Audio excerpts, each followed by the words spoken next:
Nous avons eu la chance d'accueillir Hardif, qui était l'artiste en résidence, qui est toujours encore quelque sorte l'artiste en résidence pour nous à l'ESSEC. Et je l'avais rappelé déjà au début de semaine. Et nous ne sommes pas peu fiers à l'Imagination Week d'être la première école de France, quelles que soient les disciplines, à avoir autant accueilli d'artistes en résidence. Nous en avons maintenant plus d'une quinzaine, à la fois pour ce campus et celui de Singapour. Et cette année, c'était Hardif. Et je vous demande, pour l'accueillir et pour le remercier, d'accueillir chaleureusement Hardif. Merci.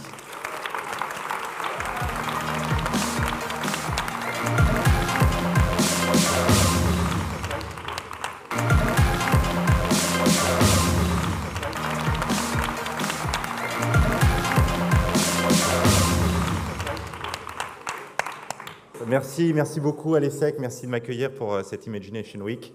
Je suis très content et très heureux d'avoir pu participer et vous offrir une œuvre au sein de votre école.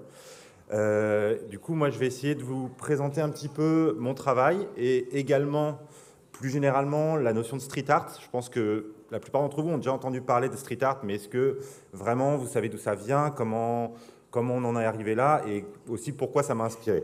Donc, je vais essayer un peu de vous raconter d'où vient le street art pour commencer. Donc, le street art, en fait, c'est une notion assez floue artistiquement, contrairement à des mouvements comme le cubisme ou l'impressionnisme. Il n'a pas été vraiment défini par un manifeste ou par des critiques d'art, donc on y regroupe beaucoup de choses. Et aujourd'hui, on estime que ça a vraiment démarré dans les années 60-70, notamment aux États-Unis. Et ça a commencé avec le graffiti. Donc là, vous voyez une image d'un graphe qui est à New York. Et en fait, c'était des crews qui s'affrontaient. Et pour marquer leur territoire, ils ont décidé de faire des grands lettrages pour marquer leur crew et leur territoire. Et donc, ça a amené à ces expressions graphiques sur les murs qui étaient de plus en plus développées pour finalement arriver à vraiment des créations artistiques qui aujourd'hui sont reconnues. Ça ne marche pas. Pour la suite.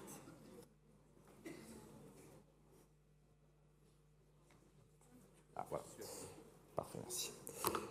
Donc, en France, on a des grands noms qui ont été pionniers de l'art urbain, notamment Ernest Pignon-Ernest et Zloty-Canien. Donc voilà, c'était des artistes qui ont décidé de commencer à mettre de l'art dans la rue de manière illégale, mais aussi de manière identifiable. C'est-à-dire qu'ils avaient vraiment un style reconnaissable et de manière répétée, ils allaient poser de l'art dans la rue. Donc ça, c'est une des premières, vraiment la première définition du street art qu'on peut identifier, ce côté intervention dans la rue de manière spontanée et non autorisée. Et du coup, de nos jours, à Paris, vous avez toutes sortes d'artistes avec autant de styles, autant de techniques qu'il y a d'artistes. Et c'est ce qui en fait la richesse de cette discipline et l'intérêt. Vous pouvez avoir de l'art un peu partout. J'imagine qu'en vous promenant, vous avez forcément croisé un jour une œuvre de street art. Et c'est ce qui en fait l'intérêt. C'est un art spontané, un art libre qui un peu casse les règles, casse les institutions, se libère de la galerie ou du musée et propose de l'art à tous dans la rue. Et c'est une des choses qui m'a beaucoup attiré dans cette discipline, c'est proposer de l'art à tous et gratuitement et sans autorisation. Et en fait, j'ai été inspiré par plusieurs artistes. Par exemple, ici, vous avez une œuvre de Phlegm, qui est un artiste britannique qui, avec ses espèces de géants imaginaires, m'a énormément inspiré. C'est un de ces artistes qui m'a donné envie de vraiment commencer l'art de rue. En termes de technique, on a vraiment toutes sortes d'interventions possibles et c'est avec ça que l'artiste s'exprime. Il a tendance à vraiment aller chercher toutes sortes de médiums. Donc vous avez le plus connu, c'est-à-dire le spray avec le graphe, donc la technique de la bombe de spray. Donc là, vous avez l'exemple d'une œuvre de Cobra, un artiste brésilien mondialement connu. Ensuite, vous allez avoir des artistes qui vont coller, donc ça permet d'agir spontanément et rapidement dans la rue, puisque la plupart du travail se fait en atelier. Le collage est ensuite mis directement dans la rue. Ici, vous avez l'artiste Obey, qui est aussi un artiste extrêmement connu à l'international. J'ai aussi mis une œuvre de Le Valais, un artiste français qui est très intéressant, parce qu'il interagit beaucoup avec la rue de manière assez amusante et avec l'environnement urbain. Le pochoir est aussi une technique assez efficace puisqu'il consiste à découper une forme pour ensuite la peindre directement sur le mur de manière très rapide. Ici, nous avons Mystique, une artiste française que nous avons malheureusement perdue l'année dernière, une artiste emblématique de Paris. Et le pochoir peut amener des choses beaucoup plus complexes comme cette réalisation de Loganix. Donc, c'est des couches et des couches de pochoir qui donnent une impression de photoréaliste. La mosaïque est aussi une manière de s'exprimer. L'intérêt, c'est un côté pérenne de l'œuvre. Et l'artiste le plus emblématique qui représente cette technique est évidemment Invaders. J'imagine que la plupart d'entre vous en ont déjà entendu parler. Et aujourd'hui, le street art donc, est une discipline très reconnue qui commence vraiment à avoir sa légitimité au sein du monde artistique et au sein de l'expression créative mondiale. Donc, un des plus grands représentants et des plus emblématiques, vous l'avez sans doute reconnu, c'est Banksy. Donc, son anonymat en fait l'artiste le plus célèbre, un des artistes les plus célèbres du XXIe siècle. Donc avec ses œuvres très emblématiques et pourtant assez simples, mais qui ont un impact visuel au sein de la rue très très fort. Et donc aujourd'hui, vraiment, le street art, le street art aujourd'hui a vraiment gagné ses lettres de noblesse et permet d'aller chercher des projets très forts au sein des villes, donc avec des fresques réellement impactantes à l'échelle de la ville. J'ai tendance à dire qu'il est passé de l'échelle de la rue avec des œuvres à hauteur humaine à l'échelle de l'urbain et de la ville avec des œuvres qui impactent réellement à l'échelle de bâtiments et qui permettent d'aller faire carrément des projets avec des municipalités, des institutions. Et personnellement, c'est ce qui m'a donné aussi envie d'aller chercher dans le domaine du street art. Donc maintenant, je vais pouvoir parler de mon travail et de mon concept que vous avez pu voir notamment lors de l'Imagination Week. Donc personnellement, moi j'ai un parcours d'architecte, donc j'ai fait une formation d'architecture et c'est au travers de cette formation que j'ai commencé à m'intéresser à notamment des architectures utopiques et par des grands architectes conceptuels qui ont développé des villes et des bâtiments qui devenaient des patterns, qui perdaient le contrôle et qui devenaient vraiment des univers complets et qui me fascinait. Et j'ai moi-même voulu aller chercher dans cette architecture complètement folle ma propre réalisation en réalisant des villes qui mélangeaient mécanique et architecture. Le tout au travers d'une influence qu'on appelle la steampunk. Donc steampunk, c'est cette mouvance de la fantaisie qui est notamment retrouve sa parentalité chez Jules Verne. Et donc, à travers ces recherches, tout simplement, un jour, je cherchais un petit peu à mêler cette mécano-architecture avec la nature. Et j'ai commencé par, un jour, tout bêtement, à dessiner un chat que j'ai arrêté à moitié. Donc vous voyez, ce chat, là, actuellement, c'est ma toute première réalisation graphique et mon tout premier collage dans les rues de Paris. Et donc, j'ai arrêté ce chat à moitié et j'ai imaginé la suite en symétrie avec une mécano-architecture imaginaire. Et je me suis dit, j'ai un concept. J'ai quelque chose qui a un impact fort, qui visuellement est reconnaissable, identifiable, et dont la thématique me plaît. Et en fait, j'ai commencé à en faire toute une série, et c'est là où j'ai décidé d'aller dans la rue, les coller de manière illégale, de manière non autorisée et spontanée. Et en fait, le virus a commencé à me prendre. C'est-à-dire qu'une fois qu'on a commencé à le faire, vous en faites un tout petit, stressé dans la rue en espérant pas vous faire attraper. Et finalement, vous commencez à vraiment prendre plaisir à le faire. Vous en mettez de plus en plus grand. Et ça vous amène dans des situations un peu cocasses comme celle-ci, là, à côté, où je suis sur une échelle. C'est à Londres. Je suis en train de coller un espadon sur un mur. Et un des habitants de l'immeuble se penche à la fenêtre pour se demander, mais qu'est-ce que vous faites? Et donc, ça donne des interactions un petit peu originales, comme celles que vous pouvez voir maintenant. Donc personnellement, ma thématique est partie de cette idée de trouver un équilibre entre notre progrès technique, notre volonté d'évoluer technologiquement, donc pour ne pas rester à l'âge de pierre, tout en essayant d'avoir un respect pour la nature, pour notre patrimoine environnemental. Et c'est cette question que j'essaye de traiter de manière, on va dire, symbolique, de manière graphique. Je ne prétends pas avoir la solution à cette question, mais j'essaye d'ouvrir les imaginaires, de proposer aux gens et au public un regard nouveau sur qu'est-ce que ça peut être cette inspiration, comment la nature peut s'inspirer de la technique et vice-versa, comment nous pouvons nous inspirer de la nature et le respect de cet environnement pour progresser techniquement en tant qu'humain. Et donc, cette proposition que j'appelle l'animal mécanique, le Mechanimal, c'est le travail emblématique qui m'a permis vraiment de démarrer mon travail de street art. Donc, j'ai commencé par des œuvres en symétrie. Donc là, vous avez un singe, un chimpanzé qui est vraiment très emblématique de tout début de mon travail. Petit à petit, j'ai cassé cette symétrie pour me libérer un peu de la composition, pouvoir faire une variété plus grande d'animaux. Et en fait, j'ai aussi cette volonté de ne pas me limiter dans les espèces. J'aime bien me dire que toutes les formes animales, toutes les formes de la nature sont inspirantes. J'ai vraiment, à travers les formes, les couleurs, les textures, vous avez au sein du monde animal une variété infinie qui, pour un artiste, est totalement excitante et inspirante.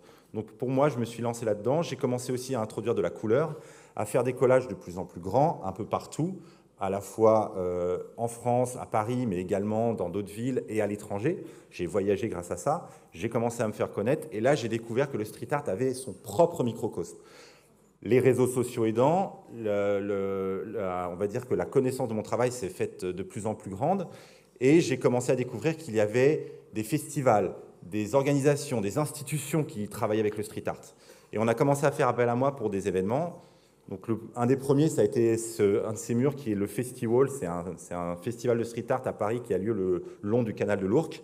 Et j'ai été invité à faire un des murs. Et là, pour le coup, le challenge était de ne plus coller, parce que je travaillais en collage jusqu'à maintenant, pour travailler rapidement dans la rue. Mais comme là, j'avais le temps et l'autorisation, j'ai décidé de commencer à peindre. Et c'est pour ça que j'ai commencé à développer ma technique et à commencer à peindre sur les murs pour transmettre le même rendu graphique à travers la peinture pour des œuvres plus pérennes.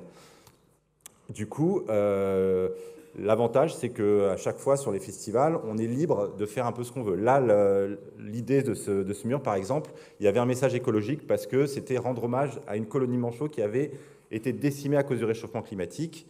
Dans la semaine, il y avait eu un drame puisqu'un bout de la banquise s'était détaché, ils avaient perdu tous leurs petits. Et moi, j'avais un petit peu réagi à cette actualité à travers cette œuvre lors du festival. Donc le street art permet aussi de réagir, on va dire, à des problèmes de société. Vous avez beaucoup de street art qui se veut engagé et politique.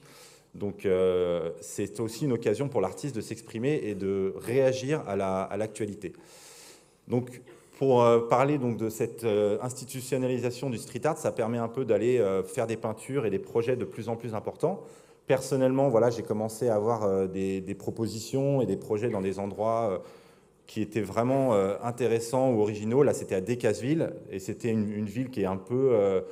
qui traverse une situation difficile socialement, mais qui décide de se relancer par l'art et par la culture à travers un festival de street art. Des projets importants, là, mon plus grand mur de 300 mètres carrés, donc vous voyez, c'est un linéaire d'environ 100 mètres avec ces grands poissons que j'ai décidé de développer tout au long du parcours. Donc ça, c'était à Antibes. Ensuite, ma thématique commence aussi à se développer. J'essaye d'aller chercher du côté de l'imaginaire et des animaux fantastiques. Donc là, un dragon qui était pour le mur Oberkampf, un des murs les plus emblématiques de Paris. Et ça, c'est une œuvre éphémère, puisqu'en fait, le mur Oberkampf a pour concept d'inviter des artistes pour des murs qui vont durer 2 à 3 semaines.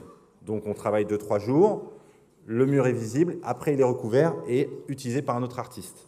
C'est-à-dire qu'en fait, le street art a cet intérêt et cette fascination, enfin qui moi personnellement me fascine, c'est son éphéméralité. C'est-à-dire que le côté, là, l'œuvre n'est pas pérenne. Elle va disparaître, elle va être usée par le temps, par les intempéries ou par carrément les usagers qui ont décidé de l'enlever. Et j'aime bien ce côté poétique de l'œuvre éphémère.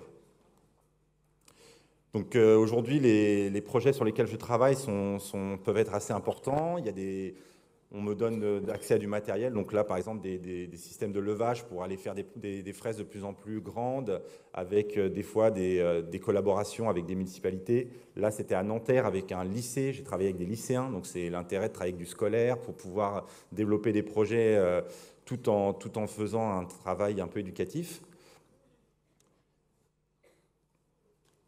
Donc voilà, les résultats pour le street art, c'est d'avoir l'impact le plus grand possible et que visuellement, l'œuvre pop dans la rue, pop dans la ville et impacte visuellement le passant. Petit à petit, j'ai aussi essayé d'aller chercher d'autres thématiques avec l'animal le plus intriguant et le plus représentatif, c'est-à-dire l'humain. Et donc l'anatomie humaine a commencé à me titiller ces derniers temps et je suis allé chercher cette thématique qui m'a permis d'aller travailler dans des projets auxquels je ne m'attendais pas. Et j'ai été faire des projets, par exemple, dans un centre de chirurgie à Genève ou dans un centre de kinésithérapie à Grenoble. Donc vraiment des projets qui, je ne pensais pas à travers le street art, pouvaient m'apporter de tels projets dans des environnements aussi originaux. Actuellement, donc, mon travail se divise en deux parties. J'ai aussi un travail en studio, en atelier. Et donc, je fais mes œuvres dans mon atelier pour ensuite les mettre dans la rue. Et ce travail d'atelier me permet aussi d'exposer dans des galeries, d'exposer mon travail dans des expositions à travers à la fois des dessins ou des toiles. Et donc, c'est aussi une partie de mon travail. Et aujourd'hui, grâce à tout ça, je peux vivre de mon art. Ça me permet de faire des projets les plus originaux possibles, comme cette intervention à l'ESSEC. Et là, vous pouvez voir quelques-unes des œuvres qui sont les plus emblématiques de mon travail, sur lesquelles j'ai passé le plus de temps. Et en fait, aujourd'hui, mon art est une manière pour moi de m'exprimer. Ça fait 5 ans que je fais ce travail artistique, ce travail de street art. Et ce que j'espère vraiment, c'est pouvoir continuer de proposer, tout en faisant des projets officiels, continuer de proposer de l'art spontané, de l'art dans la rue, de l'art gratuit, de l'art illégal, et pour pouvoir continuer cette philosophie du street art qui est proposer de l'art pour tous et de l'art qui est visible sans les institutions et vraiment libre de tout cadre. Donc voilà, je vous remercie de m'avoir écouté.